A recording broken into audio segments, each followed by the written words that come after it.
Hey YouTube, Paul Laws is here and he's back with a review because that's what I like to do. That wasn't supposed to rhyme. Alright, right here what I've got is a Winspear Ice Grip Battle Axe 6. I've got a purple pick from Purple Plectrums, I believe. I've got a very experimentally designed ebony pick from Smo Picks. I've got a JP Jazz Plectrum from Dunlop. And I have the V-Pick Dimension here. These are all with various different widths and whatever, and I'm gonna jump right into it, I think. They're all very special to me because I've beaten the crap out of all of them so that you can know which pick might be the best one for you. So, first we're gonna start with this big chunky man right here. This is Tom Winspear's pick from Winspear Picks. It's the Ice Grip Battle Axe 6, like I said before. It's made out of a 6mm blank, so it's quite an enormous piece of thing. It's made out of ultra high molecular weight polyethylene, whatever that is, which apparently plastic bags are made out of as well. I don't know. It's very durable, and even the website says it's durable, smooth, and effortless playing and stuff like that, and I agree with most of that. As well, the grip is kind of textured. It isn't just completely flat or smooth. It's almost like it's bumpy. I don't know. I find it to be really comfortable because my thumb is enormous and it just feels big in my hand. I really enjoy the way that it attacks the strings. As well, I've owned this pick for maybe 6 or 7, maybe even more. Maybe even since September, October. And the point on it is absolutely immaculate. I've been beating the crap out of his picks just to see if I really like them or not, because, I mean, with every pick that you stress test, you have to really beat the crap out of them, I believe. So the point is still really there. I find them really comfortable, and they just feel a little weird when I'm doing strummy stuff. That's basically my only complaint. It's just a little bit weird. I tried to do the Guthrie Govan inspired 30-second note strummy stuff with it, and I just can't seem to. It's just not as comfortable as a smaller pick, and I think that's just the thing, is that it's a big pick, and so it's a little bit more precise, and it's not supposed to be a languid little loosey-goosey. It's not a loosey-goosey. It's very thick.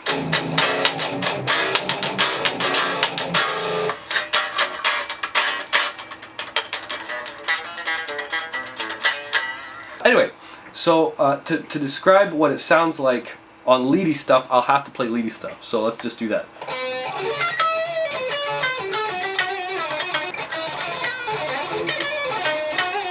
As you can hear, it's not too chirpy. It doesn't really sound like a bird when you're picking stuff.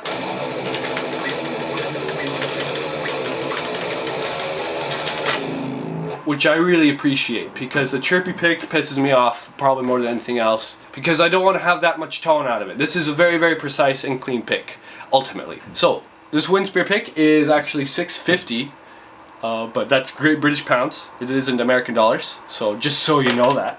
So let's move on to the next guy. Now we're going to be talking about this enormous guy. I got this pick from Kyle Rhodes at the Rhodes Amplification booth at the NAMM show this year, and Kyle Rhodes was just telling me that, oh, my buddy makes these, would you like one? So he gave me a pick, which is really cool.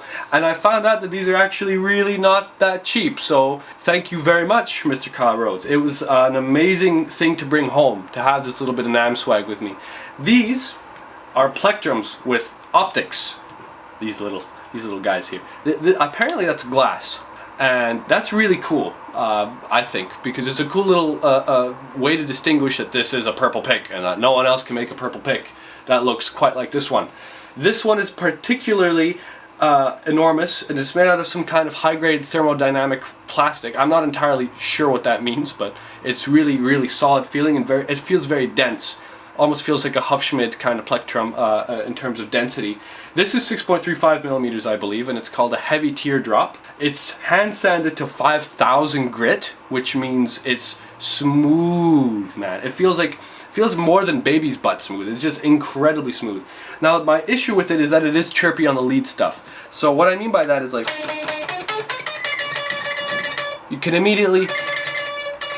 I'm trying to clean it up as I'm playing, but I don't want to always have to clean it up when I'm playing with a pick, right? I want to be able to just, play leads, dude, whatever. I don't want to think about how it's affecting my tone. And I think that's just because there's so much stuff. It's just such a big pick. Now, I will say that it is great for rhythm playing because it allows you to have a lot of control, and it's a very precise pick, much like the Winspear. But the point, of course, is a little bit thicker and almost a bit more solid, I would say. There's some good feels with this one. It's about 95 bucks, which is, you know, it's not the cheapest thing in the world, but I mean, there are more expensive things. I think it's that expensive just because of the grade of the material, as well as how much time and effort goes into each one. And I really actually adore this pick, and I try to use it as much as I can, just because I really want to stress test the edge. And I have eaten it a little bit, so there is that. But it isn't that edible, I suppose, is the terminology I'm looking for. So yeah, that's the purple plectrum. I really like it, and I really hope that the guy keeps making them. I know that they're a pain in the ass to make, but man, they're really nice. I wouldn't actually mind getting another couple of them. Moving on, we've got the John Petrucci Jazz 3. Now this is probably the cheapest pick here, because they're mass produced by Dunlop. It is made out of Ultex, apparently. Ultex, what the devil is Ultex? It's got a polished beveled tip or whatever, and it's got the logo for the grip. It's a really comfortable pick. It's basically a Jazz 3 that's kind of smashed down and given the beveled polished tip, which is really pleasant, actually.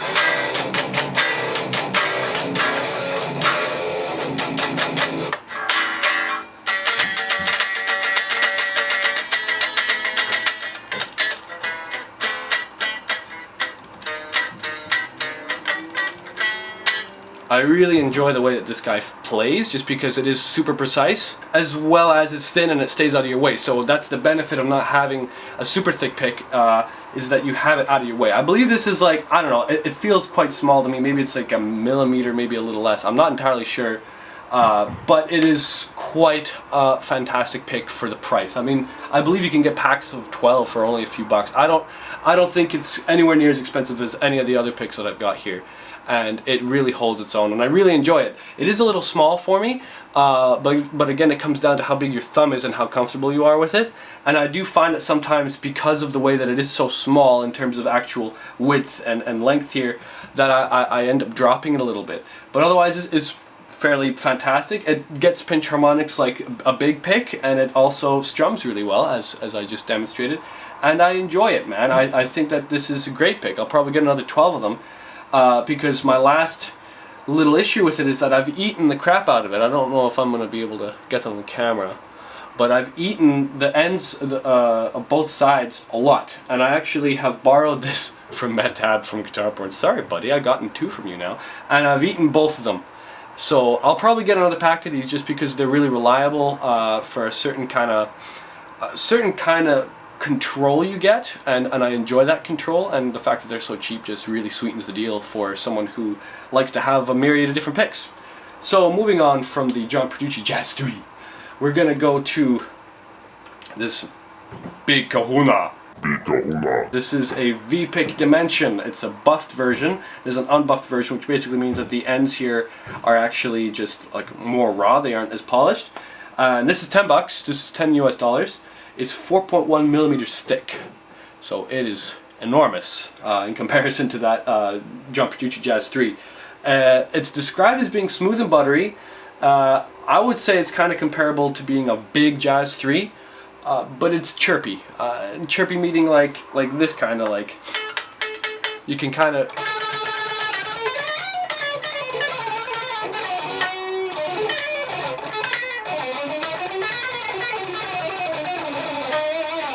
And it's not more chirpy than the big purple pick, but it's definitely got some in there, and that's alright, because I mean, if you want to be able to dig into your leads, sometimes you want some chirp. But again, I come back to the whole, I don't want to have to think about my pick affecting my tonality so damn much to the point where I'm like kind of uncomfortable using it for leads. I definitely use these guys live, and that's why the edge of this is completely annihilated. I've eaten it as if I've been chomping on it every day. But believe me when I say I've had this for a very long time, and I've been playing with it live, or at least I used to play with it live last year, and it definitely stayed in my hands. I never dropped it, which is great, because they keep on advertising with all their picks that you'll just never drop it, and I absolutely agree. I've never dropped one of these at a live performance when it really counted, and even in practice spaces I've never dropped them while trem picking death metal, which is probably the only time when you're really going to drop a pick, when you're overextending yourself and you're playing 30-second notes for about, 30 minutes, but they're at like 250 BPM and you're burning your arm off. So it's definitely been through the paces. It is quite articulate, I would say, in terms of precision. The only thing I have a problem with ultimately is that I eat these things a lot, and that's kind of not a good thing. And that's the fact that they're $10 each makes me not want to purchase that many, because if I'm just going to keep eating them this much, I'll be spending more money on picks and guitar strings, and I don't want to get to that point, even though I kind of already am at that point. So that's why I have more than one of these. I have 2 or 3 different dimensions. I have a Nexus as well. I still highly recommend these guys. I just play them too much. So I suppose you could say really comfortable. This guy is like a big Jazz 3, which means it's pretty awesome because I like the shape of the Jazz 3. Articulate, a little chirpy on the leads, which is alright if that's what you're going for, and it's not alright if that's not what you're going for. And ultimately I really appreciate all the design that goes into this stuff. I remember ordering my first batch of V-Picks and being ecstatic because they were all that I would play. And so I suppose ultimately if you have a few V-Picks, you already know all this, that you eat them alive probably because you probably love playing them.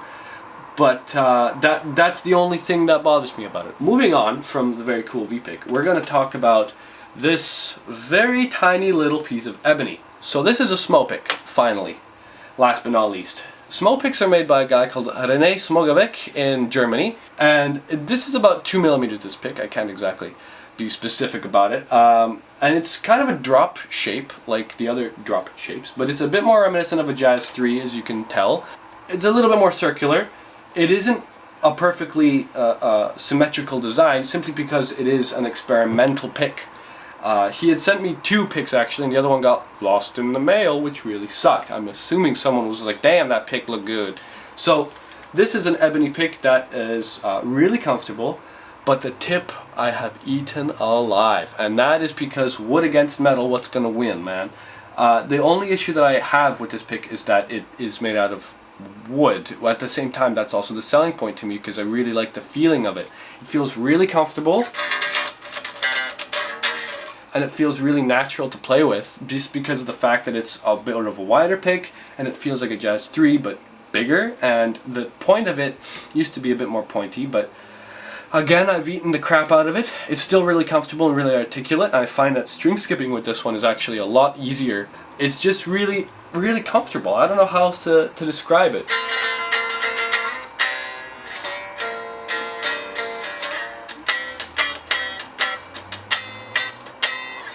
I really enjoy it, and I wish that the guy would make some more, and because I want to get some more. I just think that this being the prototype, I can't give you a really good review of it, because I mean, he obviously makes a ton of other prototypes. This is just one example. So anyway, at the end of this video, you're going to find in the description I have links to every single one of these guitar picks, manufacturers, websites, whatever, and you can definitely check them out for yourself. Each guy makes a few different picks. V-Picks, for example, have like I don't know how many picks. And Winspear also has a bunch of different selections, and Purple Picks also have the selection on how thick you want the pick to be, etc, etc. So anyway, I hope you've enjoyed this little review. I've tried to make it as informative as possible. Be sure to subscribe if you haven't already, and pork bye!